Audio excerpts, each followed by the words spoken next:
Welcome back once again to our YouTube channel.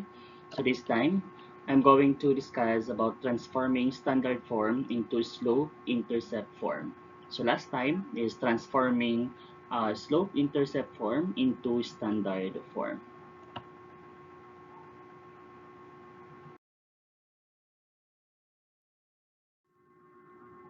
So and that is from standard form, once again, we have ax plus by equals c.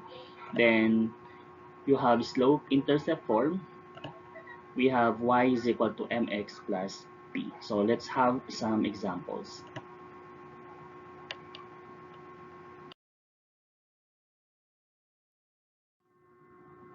Okay, so here are the examples. To transform the following equations into slope-intercept form and identify the slope and intercept. So example number 1, 12x plus 4y equals 16. So ang first step natin once again is to transpose yung 12x natin dito sa side or tabi ng constant natin na 16. Once again, pag tayo ay nagtatranspose, laging kunin yung kanyang additive inverse, ay yung shortcut natin is, kung positive siya, magiging negative, or kung negative naman, magiging positive. So dito sa example natin, since positive 12x yan, pag tinranspose natin, magiging negative 12x. So copy mo lang yung positive 4y na yan, then equals, lagay na natin itong 12x na nilipat natin, magiging negative 12x, then copy plus 16 or positive 16. Next, kailangan yung y natin dito ay wala na siyang katabi na numerical coefficient na higher than 1. So, ang gagawin natin para ma-remove ito is to divide all terms kung ano yung katabi niya. So, since this is 4, so divide all terms by 4. So, you have now, cancel now, 4 divided by 4 is 1, or just simply write y. Okay, then 12 divided by 4 is 3, then negative divided by positive is negative, then copy x. Next, 16 divided by 4 is 4, then positive divided by positive is positive. Okay, so as you can see, y is equal to negative 3x plus 4 is in slope-intercept form, which is y equals mx plus b. Okay, after that, we need to identify our m and b. M stands for the slope. So, ang slope natin guys, o yung m natin, is yung term na katabi ng x natin. Okay, so yung x, but just copy the numerical coefficient. So, in this example, kopyahin lang natin yung negative 3. So, that is the slope, okay, of this equation. And then for the b-intercept, is yun po yung ating constant. So, that is positive 4. So, you have now our answer as m, or slope, is equal to negative 3, and b equals positive 4. So, ang mayroon pa tayong shortcut dito guys, which is hindi ko siya ipakita as a solution, but I'm just going to send na lang the videos or short videos how to make our solution simple. Okay? So, as you can see, yung 12x plus 4y equals 16, dito kasi na banda pa lang, pwede na natin siyang i-simplify. No? Yung mga numerical coefficients natin, yung mga numbers, ay pwede silang i-divide ng 4. Kaya pag dinivide natin itong lahat na ito by 4, medyo maliles yung ating solution. Okay? So, ang pinapakita ko is somehow yung long method. Pero kung ano yung magiging o saan kayo madadalihan, yun lang yung inyong susundin. Okay? Sige. Next. Example number 2, we have 15x minus 5y equals 35. So once again, as you can see guys, no, yung 15, 5, and 35, dito pa lang pwede na natin siyang i-simplify. No, since lahat sila ay divisible by 5. Pero yung dito sa pinapakita ko, long method. No? So, we have to transpose 15x dito sa ating right side o tabi ng positive 35. So, pag tinanspose natin yan, magiging negative 5y. So, copy lang natin. Then, we have from 15x or positive, magiging negative 15x, then plus 35. Next, dapat yung y natin magiging wala na siyang katabi, higher than 1. So, ang gagawin natin is to divide all terms by negative 5. So, cancel na natin itong negative na yan, negative 5 and negative 5 since that is equal to 1. So, simply copy y. Next, 15, negative 15 divided by negative 5 is positive 3. Then copy x. Then 35 divided by 5 is 7. Positive divided by negative is negative. So we have now in slope form or slope-intercept form, that is y equals 3x minus 7. So ang m natin or slope is katabi ng x natin, just the numerical coefficient, which is positive 3. Then yung b-intercept natin is our constant. So since minus 7 yan, that means ang b-intercept natin is negative 7. Okay? So that should be negative 7. Okay? Sige. Next. Okay, so I just want to write. Baka malito tayo, no? So ito po ay negative 7. Ha? Okay, next.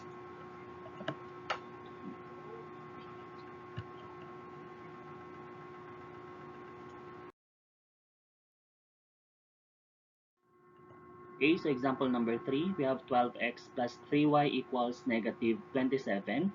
So dito, 12, 3, and 27 divisible by 3. So dito pa lang, pwede na natin siyang simplify pa, no? Pero tulad nga sabi ko kanina, yung ginawa ko dito for the solution ay hindi pa siya nakasimplify. So we'll just send na lang this video kung paano yung gagawin para mas mapasimple yung ating solution. Okay? Sige, so we have to transpose 12x dito sa tabi ng negative 27. So pag ginawa na natin yon, we have now positive 3y equals, so positive 12x becomes negative 12x, then copy negative 27. So divide all sides by 3, then we have y now, or just bring down y. Then 12 divided by 3 is is 4. Then negative divided by positive, that is negative. Then copy x. 27 divided by 3, that is equal to 9. Then negative divided by positive, that is equal to negative. So our answer is y equals negative 4x minus 9. So to identify our m, so ito yung negative 4. And then yung b-intercept natin is simply negative 9. Okay?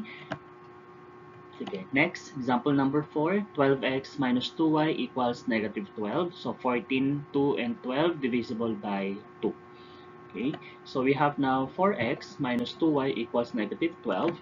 So transpose positive 14x sa right side, magiging negative 14x. So negative 2y, copy, equals negative 14x minus 12.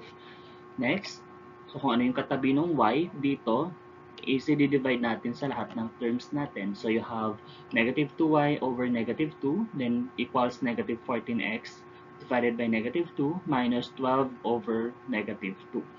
So cancel this one. So just bring down y. Then 14 divided by 2 is 7. Then negative divided by negative is positive. Then you have 12 divided by 2, that is 6. Then negative divided by negative is positive. So we have y equals positive 7x plus 6. That is, our m now is simply positive 7. Then our b-intercept is, we have positive 6. So that is our final answer.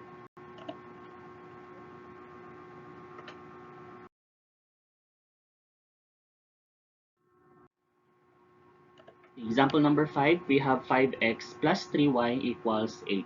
So dito na case na ito, ang 5, 3, and 8, wala silang common factor, no? Or common number na pwedeng i-divide sa kanilang lahat. Okay? So, ganoon pa rin ang gagawin natin. Transpose yung 5x sa right side. So, magiging 3x equals negative 5x plus 8. Then, kung anong katabi ng y, para matanggal yan, to divide all sides or all terms by positive 3. So, cancel 3 divided by 3, bring down y, then 5 divided by 3, hindi pwede yon. So, just copy negative 5, 3, or 5 thirds x. Okay? Then, you have 8 over 3, so hindi rin pwede. So, you just simply copy negative 8 over 3. Okay? So, yung answer natin ay yung mga terms na fractional form, so titignan natin kung pwede pa siyang i-simplify. So kung hindi na o wala na siyang greatest common factor, then we can say na final answer na siya. So yung negative 5/3 at 8/3 ay wala na siyang greatest common factor or hindi na siya pwedeng i-simplify. So we can conclude na ito na yung ating final answer. So that is, identify now your slope. So ang slope natin is negative 5/3 and then ang intercept natin is negative 8/3. So that is our final answer. Okay, example number 6. So we have 7x minus 2y equals negative 5. So same procedure. So you have 7x minus 2y equals negative 5. Transpose natin yung positive 7x sa right side. So magiging negative 2y equals negative 7x minus 5. Next, divide all terms by negative 2. So cancel na natin ito, then bring down y equals negative 7 over negative 2. So hindi sila pwedeng i-simplify, pero yung signs nila ay pwede. So negative divided by negative is positive. Kaya siya naging positive 7 halves x.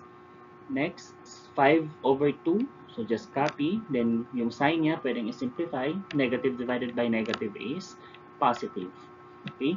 So ang 7 halves and 5 halves, wala ng greatest common factor. So hindi na siya pwedeng i-simplify. Then we can say na ito ay final answer. So identify lang natin yung kanyang slope at b-intercept. So ang slope natin is 7 halves. And then ang b-intercept natin is 5 halves. Okay? So I hope na nakakasunod for this topic.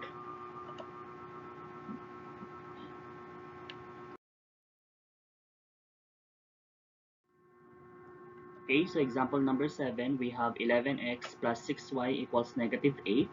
So same steps, transpose natin yung positive 11x to the right side, magiging 6y equals, so from positive 11x, magiging negative 11x minus 8. Next is to divide all terms by 6 or positive 6. So just cancel ito. So magiging y na lang equals negative 11x over 6 and then minus 8. So as you can see, itong mga terms na to, hindi siya magiging whole number. No? Kasi hindi sila eksaktong madi-divide by 6. So double check lang natin kung pwede siyang i-simplify. So ang in negative 11 over 6 ay wala siyang greatest common factor. So therefore, kakopy na lang natin. Pero for 8 over 6 ay pwede pa siyang i-simplify since meron silang greatest common factor na 2. So, divide mo yan dito sa numerator and denominator. So, we have 8 divided by 2 equals 4. Then 6 divided by 2 is 3. So, dapat ang 8 over 6, ang final answer natin is 4 over 3. Next, identify now our slope. M now is equal to negative 11, 6. And then for the b-intercept, ang ating sagot ay negative 4/3. So that is our final answer. Last example, so we have 4x plus 10y equals 12. So dito, ang 4, 10 at 12 natin ay pwede pa siyang i-reduce, no? Kasi meron siyang common or common number na pwedeng or na i-divide sa kanila, which is 2. Okay? Pero dito, hindi ko siya ginawa. No? Pero magiging same pa rin naman yung magiging sagot natin. So, same steps. Transpose natin yung 4x sa right side. So, magiging 10y equals negative 4x plus 12. So, divide all terms by 10. So, para makancel yan, then bring down y. So, negative 4 over 10. So, hindi siya eksakto madi-divide. Then, for 12 over 10 ay ganun rin. No? Hindi rin sila eksakto madi-divide. So, gagawin natin is to simplify na lang. So, get natin kung meron siyang greatest common factor. So, ang 4 at saka 10 ay may GCF na 2. So, pwede pa. Kaya, negative 4 divided by 2 is negative 2. Then, positive 10 divided by 2 is positive 5. Next, for 12 and 10, ang GCF niya rin is 2. 12 divided by 2 equals 6, and 10 divided by 2 equals 5. Okay, so that we have now our final answer as y equals negative 2 over 5x plus 6 fifths. So identify now our slope. So m is simply negative 2 fifths. And then for our b-intercept is 6 fifths. Okay, so that is our final answer. Okay, so that is on how to transform from standard form into slope-intercept form. And after that, we need to identify the slope and its uh, B-intercept. So just always remember, no, yung sa slope natin is yung term na may katabing x. So just copy its numerical coefficient. And then yung constant natin, yun yung magiging B-intercept natin. Kapag iyon ay naka-slope intercept form na siya. Okay? So I hope na may natutunan with this video lesson or for our lesson for today. So for this time, thank you for watching and keep safe.